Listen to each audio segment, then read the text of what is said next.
Biz erishgan yutuqlar o'sha prezidentimizni to'g'ri siyosatlarini natijasi deb bilaman.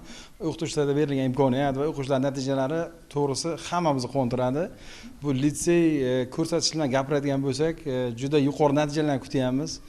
Hozir mana shu o'zimizni mana litsey atrofida qarasak, juda 189 ball olgan o'quvchilar juda kundan kun ko'payib boryapti. Bu quvontiradi. Kelajakda yana ham bundan ziyod bo'lishiga Xudo xolasa harakat qilamiz. O'qituvchilarga berilgan imkoniyatlar cheksiz. Bu narsani to'g'risi faqat mehnat qilib, yaxshi harakat qilib, natijani oqlashga harakat qilyapmiz. Hamma fandan qo'yilgan sertifikatlar o'quvchilarga ham, o'zimizga ham ancha zo'r motivatsiyalar beryapti. Sharoitlar a'lo darajada, masalan, xonalarga berilgan sharoitlar va o'sha elektron doskalarning berilishi va ko'rsatilgan sharoitlar juda yetarli darajada. Dars jarayonlari va natijalar albatta shunga proporsional kelyapti.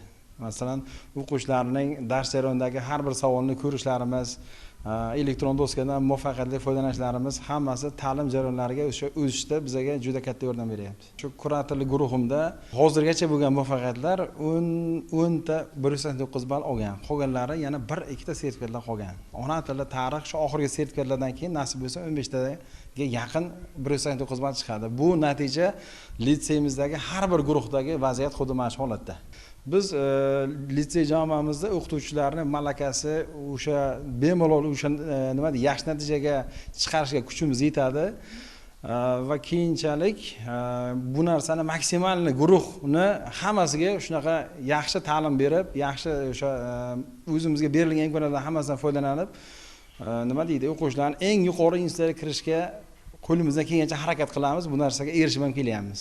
Bizga berilgan imkoniyatlar, ustozlarga berilgan imkoniyatlar, masalan, o'sha direktor tomonidan yoki mana Navoiy davlat universiteti tomonidan berilgan ustamalar, rag'batlantirishlar va davlatimiz tomonidan o'sha o'qituvchilarga berilgan o'sha milliy sertifikatlar va xalqaro sertifikatlarga o'sha beriladigan ustamalar hammasi masalan shu tomondan qo'llab-quvvatlab juda yaxshi bo'lyapti.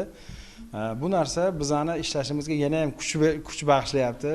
Xudoga shukr, hech qanaqa nimamiz yo'q. Harakat qilyapmiz ishonch oqlashga. Xudo xolasa natijalar ham xuddi shu narsani ko'rsatib beradi. Akademik litseyda matematika faniga yuqori darajada e'tibor